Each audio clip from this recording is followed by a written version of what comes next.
They said you would never get this done. They said you would never come out your ditch. They said you would never stop drinking and lying and being the individual who you are. But because of Christ in your life, you have become an overcomer. You're doing better than you ever done before. And don't you stop because of some mockers in your life.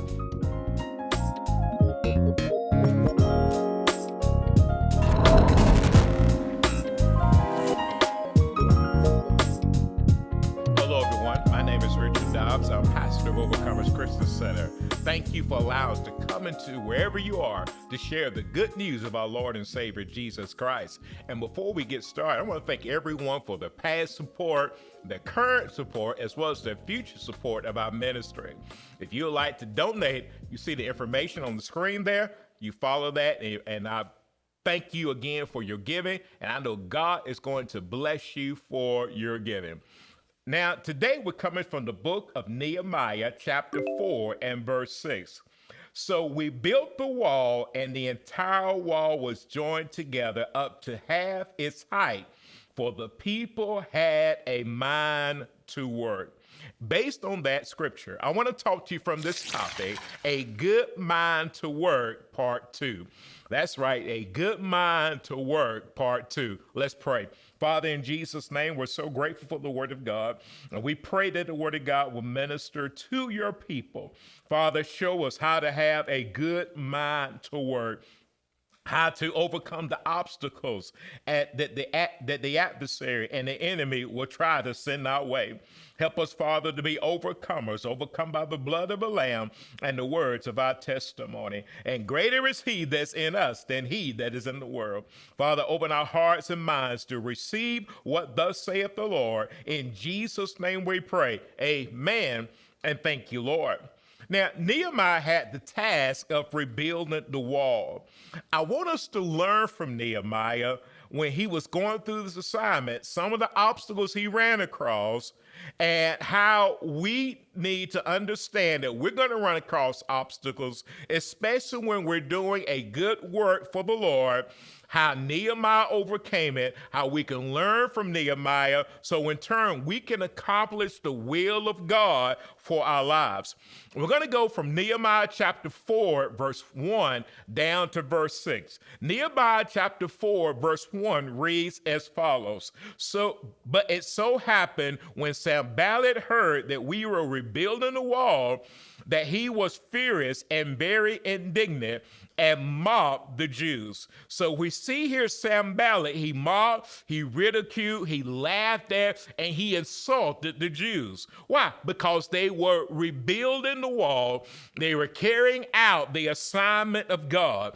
So we find out that sometimes when we are carrying out the will of God, some people are going to try to mock us. They're going to try to ridicule us and laugh at us and insult us. But we must be prepared for the mockers that try to come up in our lives.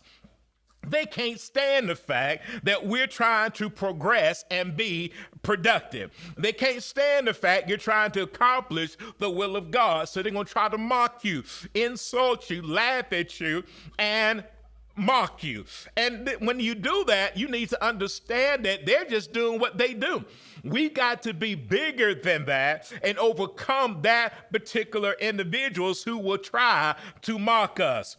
And we have to make sure that we're not like the ones who ridicule and secretly dislike to see others and even others move forward. We need to have a godly mindset or Christ-minded mindset, so in turn we would not mock others, and then in turn when we are mocked, it's not going to bother us. We're going to move forward. We're going to continue to move forward because we're fulfilling the will of God for our lives. Because sometimes when you're building, people get upset. When you're building a relationship, when you're building your marriage, when you're building your single life, when you're building building your business, when you're building yourself back up from the place you used to be at, it kind of makes, it makes it out of a liar. They said you would never get this done. They said you would never come out your ditch. They said you would never stop drinking and lying and being the individual who you are.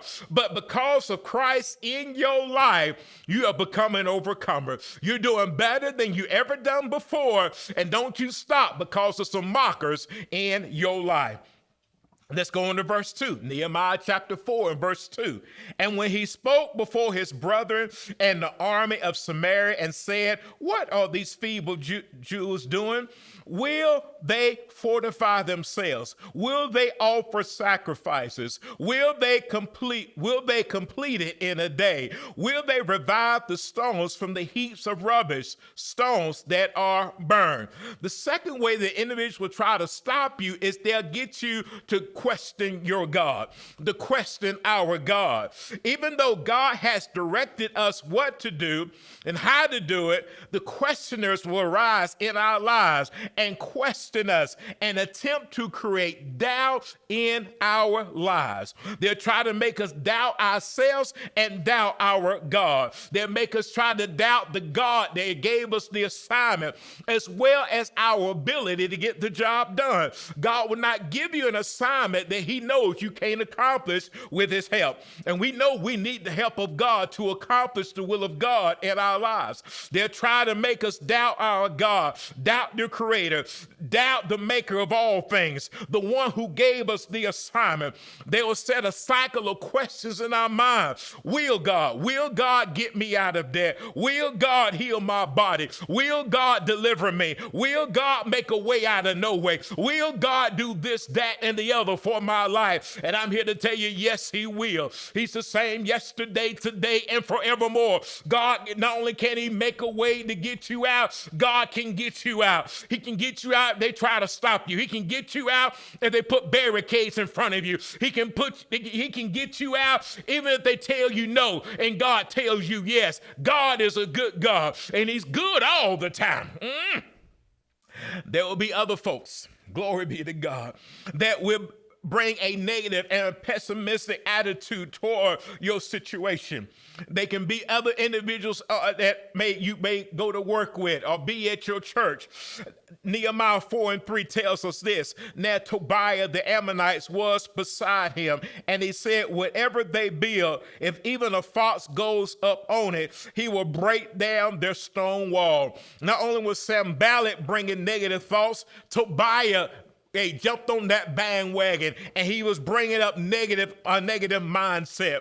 And so you will have people that will come in your life that will jump on somebody else's bandwagon and say you can't do what God has instructed you to do. They'll have you questioning the very work that you are doing. They're not doing it, but they'll question the work that you are doing. They're not getting their life together, and they see you getting your life together, but yet they'll question you getting your life together. They'll see you going to church on a consistent basis. They're not going to church on a consistent basis, but yet they'll question you about going to church and getting your life together. You stop lying and they still lying, but yet they'll question you about telling the truth. Let me tell you something. People are interesting. They will question you about doing right by God when they're not even doing right by God themselves. I tell you, boy, people are something else. They'll question the very work that you are doing for the kingdom of God. But there's always a remedy that comes along. Nehemiah knew that prayer to the one true God would change the situation. We see this in Nehemiah chapter 4 and verse 6. It says this, "Hear, O our God, for we are despised. Turn their reproach on their own heads and give them as plunder to a land of captivity. Hear, O our God, for we are despised. We are contempt, feeling worthless. Turn their reproach, their scorn and disgrace on their own heads." Woo! Boy, you got to watch out for a praying believer.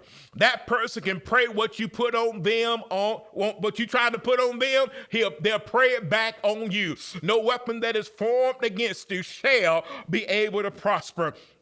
And this prayer is a serious prayer. We have to know that when we're dealing with God's children and those who are mature in his word and his way, when they're praying, you never know how they're going to pray it back on you. You're praying something on them and they're praying it back on you. When you say, should they do that? Notice what Nehemiah said in Nehemiah 4 and verse 5. Do not cover their iniquity and do not let their sin be blotted out from before you.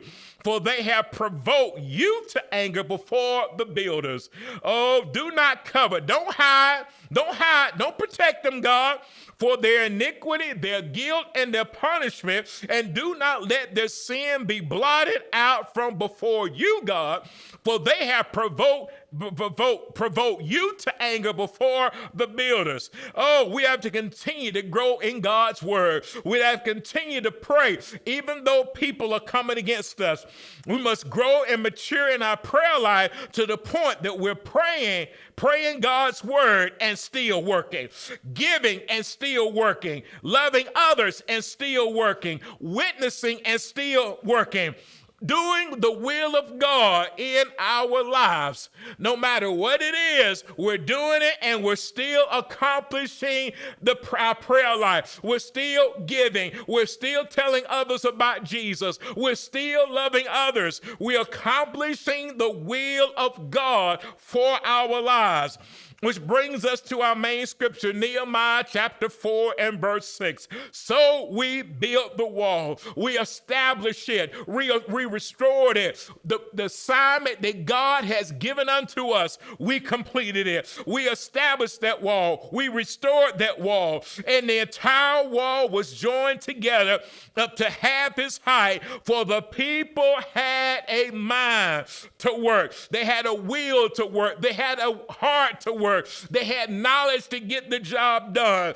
And when I say work, they had to accomplish a task. They had to produce something. They had to bring about a certain result. They had to make something to repair that wall. They had a mind to work. They had a good mind to work because they serve a good God. And when you got a mind to work and you know you serve a good God, you don't let no people mock you. You don't let people insult you. You don't let people think less of you because you have a mind to accomplish the will of God for your life.